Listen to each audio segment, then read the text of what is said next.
মালদার খবরের দিকে নজর রাখবো। নিরাপত্তার আশ্বাসী সার ফের হুমকির শিকার হলেন কর্তব্যরত নার্স। আরজিকর কাণ্ডে নিহত চিকিৎসকের মতো পরিণতি করে দেওয়ার হুমকি। এবার মালদার চাঁচল সুপার স্পেশালিটি হাসপাতালে হুমকির শিকার কর্তব্যরত নার্স। প্রভাব খাটিয়ে চাকরি খেয়ে নেওয়ার হুমকির অভিযোগ রোগীর আত্মীয়ের বিরুদ্ধে। অভিযুক্তকে গ্রেফতার করেছে পুলিশ।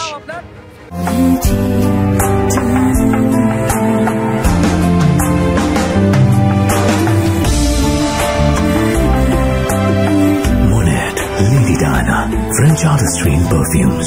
Never let go.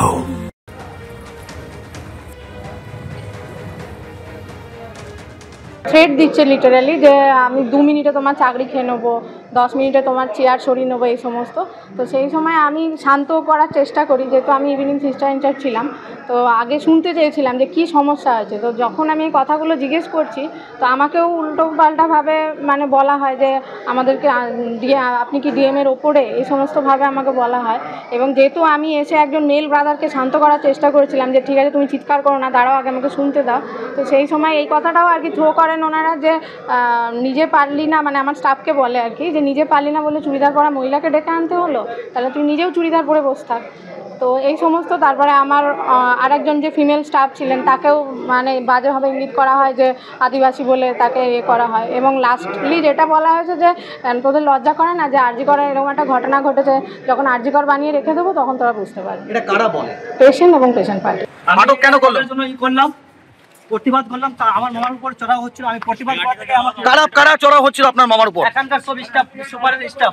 আচ্ছা, সিস্টার অবশ্যই আপনি নাকি নার্সকে হুমকি দিয়েছেন আপনার পেশেন্ট পার্টি? হতে পারে না, আরজিকরের ঘটনা ঘটে যাবে এই ধরনের হুমকি দেওয়া হয়েছে।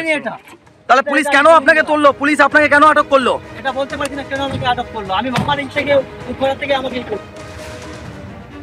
বেহালার শখের বাজারে রাত দখল কর্মসূচির আয়োজকদের বিরুদ্ধে নোটিশ পাঠালো ঠাকুরপুকুর থানা।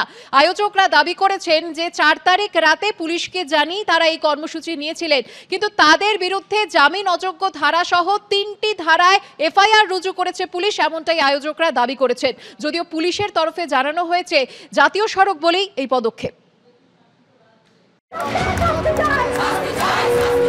এমন রাত আগে দেখেনি বাংলা,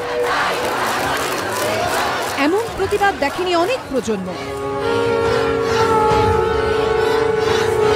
দিন বদলের দাবিতে কাতারে কাতারে মানুষের রাত দখল যেন গোটা রাজ্যের জেগে ওঠার প্রতীক।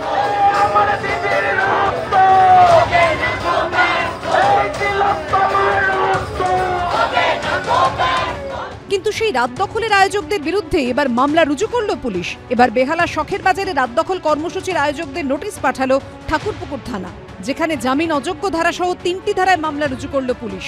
4 সেপ্টেম্বর অন্যান্য জায়গার মতোই বেহালার শখের বাজারে রাত দখল কর্মসূচির আয়োজন করা হয়েছিল। আয়োজকদের দাবি কর্মসূচির 15 দিন পর 19 সেপ্টেম্বর 5 জন আয়োজককে ঠাকুরপুকুর থানার তরফে নোটিশ পাঠানো হয়। বলা হয় 7 দিনের মধ্যে থানায় দেখা করতে হবে। আন্দোলনকারী আয়োজকদের দাবি নোটিশ দেখে তারা জানতে পারেন 5 সেপ্টেম্বরে তাদের বিরুদ্ধে ভারতীয় ন্যায় সংহিতার 285 নম্বর ধারা অর্থাৎ যাতায়াতের পথে বাধা দেয়া, 3-এর 5 নম্বর ধারা অর্থাৎ যৌথভাবে অপরাধমূলক কাজ সংগঠিত করার অভিযোগে মামলা দায়ের করা হয়েছে। পাশাপাশি 8B ন্যাশনাল হাইওয়ে অ্যাক্টে জামিন অযোগ্য ধারায় মামলা রুজু করা হয়েছে। আন্দোলনকারীদের দাবি পুলিশকে জানিয়ে বেহালার শখের বাজারে 4 তারিখে রাত দখল কর্মসূচি নেওয়া হয়েছিল। তাদের আরও দাবি ভয় দেখাতেই এখন নোটিশ পাঠিয়েছে পুলিশ।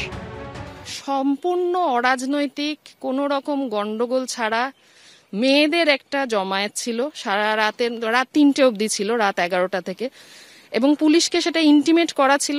সোজা কথা এটা ভয় পাওয়াতে চাইছে এবং বেশিরভাগ ক্ষেত্রে ওরা সফল, যেহেতু আমাদের যারা নোটিশটা পেয়েছে তারা প্রত্যেকেই ভয় পেয়ে আছে। আমি মনে করি যে আন্দোলনকে মানে যদি ন্যায়সঙ্গত দাবিতে কোনো আন্দোলন হয় তাকে কোনোভাবেই দেখেন পুলিশে হস্তক্ষেপ হওয়ার কোনো প্রয়োজনীয়তা পড়ে না। যেহেতু আন্দোলন ন্যায়সঙ্গত যদি থেকে থাকে, যদি সেই জায়গা থেকে কোনো অন্যরকম ন্যায়সঙ্গত জায়গা ছেড়ে যদি অন্য কিছু থাকে তাহলে সেক্ষেত্রে পুলিশ ব্যবস্থা নিতে পারে। নাহলে আমরা মনে করি যে ন্যায়সঙ্গত কোনো জায়গায় কোনো জমায়েত হোক বা কোনো আন্দোলন হোক, এতে পুলিশি হস্তক্ষেপ কখনোই কাম্য নয়। এ বিষয়ে কলকাতা পুলিশের তরফে জানানো হয়েছে 2 ঘন্টার উপর রাস্তা বন্ধ রাখা হয়েছিল। সেই সময় সিসি ক্যামেরার ফুটেজ রয়েছে। পাশে হাসপাতাল, যেহেতু এটা জাতীয় সড়ক তাই এই পদক্ষেপ নেওয়া হয়েছে। পার্থপ্রতিম ঘোষ ও সন্দীপ সরকারের রিপোর্ট, এবিপি আনন্দ।